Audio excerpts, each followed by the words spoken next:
कि कम से कम कुछ तो मिला, और जो बाकी रह गया उसको भी धीरे धीरे ले लेंगे। तो मैं आपको गाइड करता रहूंगा। आपको ये नहीं है कि पूरे टाइम सर्च करते रहना है क्या हैशटैग डालना है, क्या डालना है, नहीं। जब भी हैशटैग डालना होगा, जब भी कुछ करना होगा, मैं आके बताऊंगा, आपको गाइड करूंगा, सबसे आगे मैं खड़ा हूं, ठीक है। बट उसके अलावा आपको अपनी पढ़ाई भी करनी है, उससे दूर नहीं होना। ये मेरी आप सबसे गुजारिश है कि मेन उद्देश्य तो पढ़ाई है, बाकी जब ये परेशानी आएंगी तो इनसे लड़ने के लिए मैं खड़ा हूं, बस आपको उसमें सपोर्ट देना है। ये नहीं सोचना वो टीचर नहीं दे रहा, ये नहीं दे रहा, उसको बैकआउट नहीं। हमें अपने काम से मतलब है। जब हमारा काम हो रहा है, हमें पता है कि ये आदमी आके बोल देगा, सारे बच्चे समझ लेंगे, सुन लेंगे। स्ट्रेंथ तो आप हो, आप मेरे साथ लाखों लोग जुड़े हो, मिलियंस लोग। यही एक आदमी 5-5 लोगों को बताएंगे मिशन के बारे में तो करोड़ों लोग हो जाएंगे हमारे साथ। तो फिर डर किस बात का है? तो उम्मीद रखिए, हौसला रखिए, हम जीतेंगे। छोटी छोटी चीजें हमें मिल रही हैं, उनको अप्रिशिएट करना है और खुश होना है कि चलिए मैंने यार उस वक्त अपना टाइम लगाया तो मुझे कुछ तो मिला। हिम्मत रखनी है, ठीक है।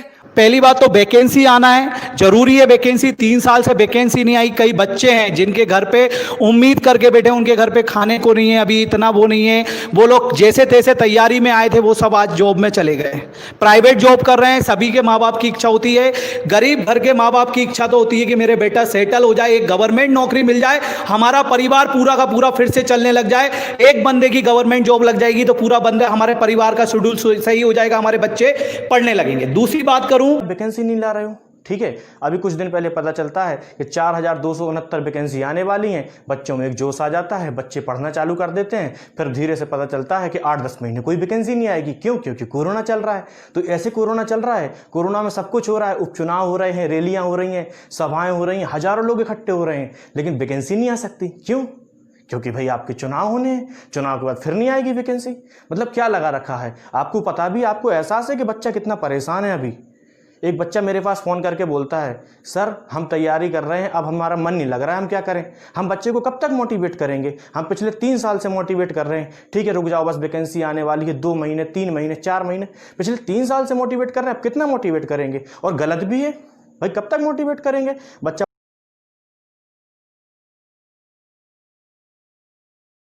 पढ़ाई और शिक्षा बच्चा कर रहा है, खूब मेहनत कर रहा है, खूब परिश्रम कर रहा है, लेकिन अनिश्चितता का वातावरण उसके परिश्रम को धूमिल कर देता है।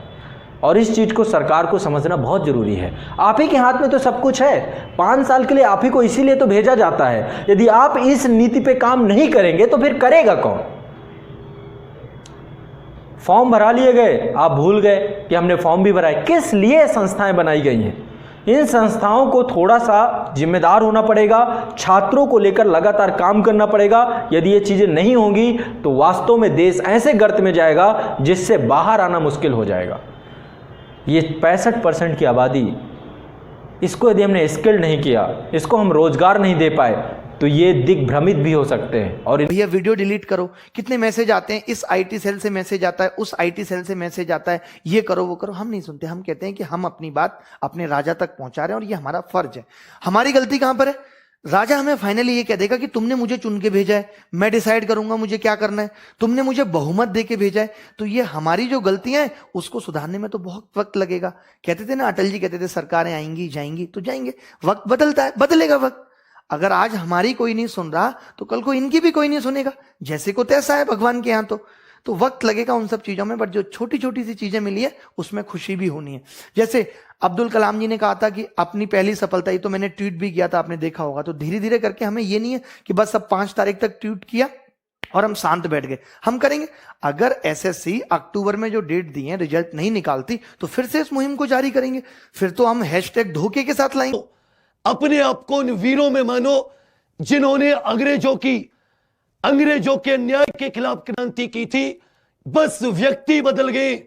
आज अपने ही देश में अपने अधिकारों के लिए तुम्हें एक बार और क्रांति करनी है, तुम्हें एक बार हौसले के साथ उठना है, तुम्हें एक बार और इस दुनिया को दिखाना है कि भगत सिंह 1920 में भी थे और भगत सिंह 2020 में भी है। तो हर एक व्यक्ति अभी प्रेरणा लीजिए और सौगंध लीजिए शहीद भगत सिंह जी की दी हुई एक एक शिक्षा कि अन्याय के खिलाफ आवाज उठाने में न तुम भक्त हो न तुम विरोधी कहलाए जाओगे।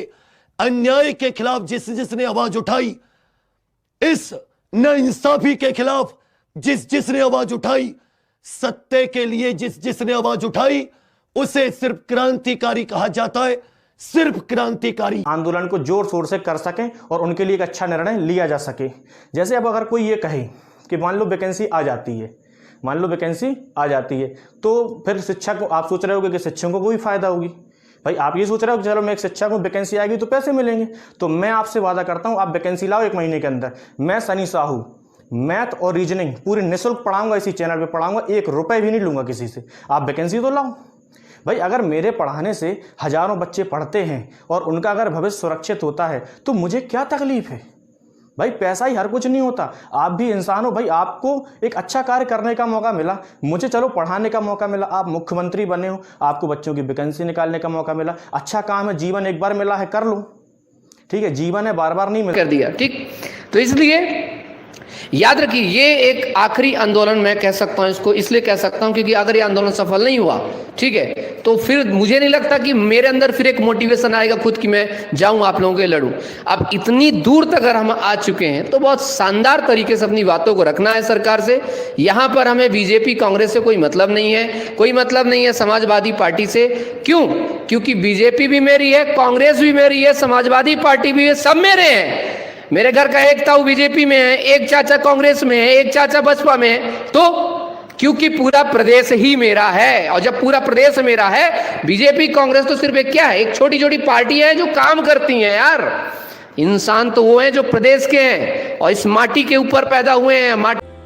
कोई दुश्मन भी हो तो पेट पर लात नहीं मारता साहब। फिर भी आप तो हमारे अपने थे और अपना होने का ना बहुत अच्छा फर्ज निभाया आपने। 2017 से चीख चीख कर हमारी आवाज खसखसा सी गई है, हमारे जीभ को इतना तोड़ दिया गया है कि किसी का गलती से मुंह भी खुलता है तो पूरा मुंह नहीं खुलता। लोकतंत्र के नाम पर जो आपने लोकतंत्र बना रखा है ना साहब, अब यही तंत्र गणतंत्र बनेगा और आपका सारा मूल तंत्र यही धरा का धरा रह जाएगा। और बेरोजगारी का जो काला ठप्पा लगाया ना आपने, अब उसी काले ठप्पे से आपके सिस्टम का मुंह काला ना कर दिया तो मेरा नाम भी बेरोजगार नहीं। कहते हैं आग और पानी से मजाक नहीं करना चाहिए, और अभी हमारी आग बुझी नहीं है और आंखों से पानी सूखा नहीं है, और आपकी आंखों से पानी सूख जाए ऐसा हम होने नहीं देंगे। ये होता है असली सत्याग्रह, सच का संघर्ष। तो बता देना कि कौन कौन क्रांतिकारी है। मैं भी क्रांतिकारी हूं, तुम भी क्रांतिकारी हो। जो आज अपनी हक की आवाज उठाएगा, अपने संघर्ष की सच के लिए लड़ेगा, वो सब क्रांतिकारी हो। उठाओ और बता दो एक तरफ से कि 2020 और 1920 में सिर्फ साल का फर्क है। इस देश के खून में, इस युवा के खून में वही भगत सिंह का खून दौड़ता है, चंद्रशेखर आजाद और अशफाक उल्लाह खान का खून दौड़ता है। अपना हक लेकर रहेंगे, तुम्हारी ईंट से ईंट बजा देंगे। तुम्हारा बैंड ना बजा दिया और तुम्हें ना ला दिया 7वें आसमान से पाताल में, तो बता देना कि इस देश का युवा क्या है। आंदोलन का ये इतिहास है 1857 का, ये दोहराव है 1947 का, ये क्रांति है आने वाले दूसरे संपूर्ण क्रांति का, ये पुनर्जागरण है जेपी के आंदोलन का, और ये जनता का रुझान है। और आप तो अच्छे से जानते हैं कि जनता ही जनार्दन है। अब तक धीरज मांगा था।